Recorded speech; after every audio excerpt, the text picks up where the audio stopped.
Wallahi, sometimes failure makes you a person who is much better in character. Do you know that you have people sometimes who develop an arrogance because they pass just like this? They develop an arrogance. They become people who think, hey, that's it, it's me. Thank you, fans. Thank you all, To be honest with you, Allah will wake you up one day to say, you know what? You're just one human being. You're going to return to me. These degrees are all temporary. They will help you for a few years. What's going to help you for the entire life after death is your relationship with me.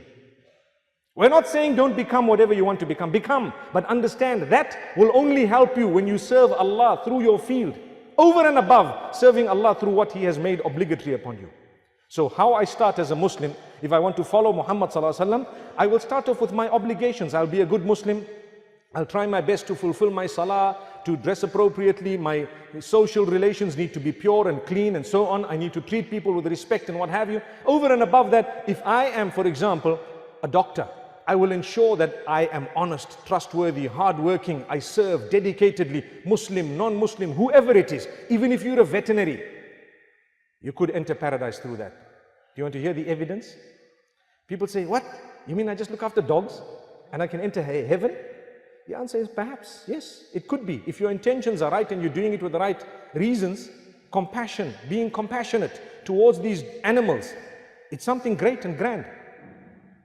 Listen, I'm not encouraging it. I'm actually just saying it's permissible. That's all. I don't want people to give up medicine and say, right, we're becoming vets now.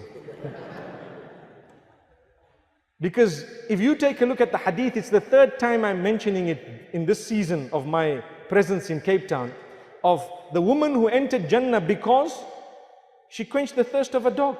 What happened? She wasn't even a vet. A vet has spent a lot of time, and when they go, to an ailing dog that is perhaps dying, and they, for example, administer some medication or whatever it be to that particular dog, and the dog is doing well and it can bark properly, rah, rah, what would happen?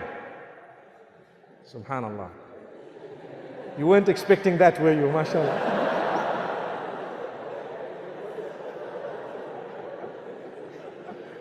I was just telling the uncle here that, when we got a talk for youth and the university students, I enjoy it because I can just be myself. The minute you see old people with white gray hairs here, I couldn't do what I just did I?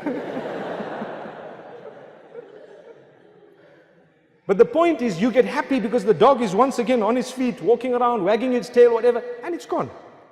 So if Jannah and paradise was achieved by the quenching of the thirst of the dog, what if something more dedicated is provided for that dog? Don't you think there's a greater chance of getting Jannah? Common sense. Subhanallah. We ask Allah to open our doors. So let's be hopeful. Let's try. Let's use our field to reach out to people. Let's become better.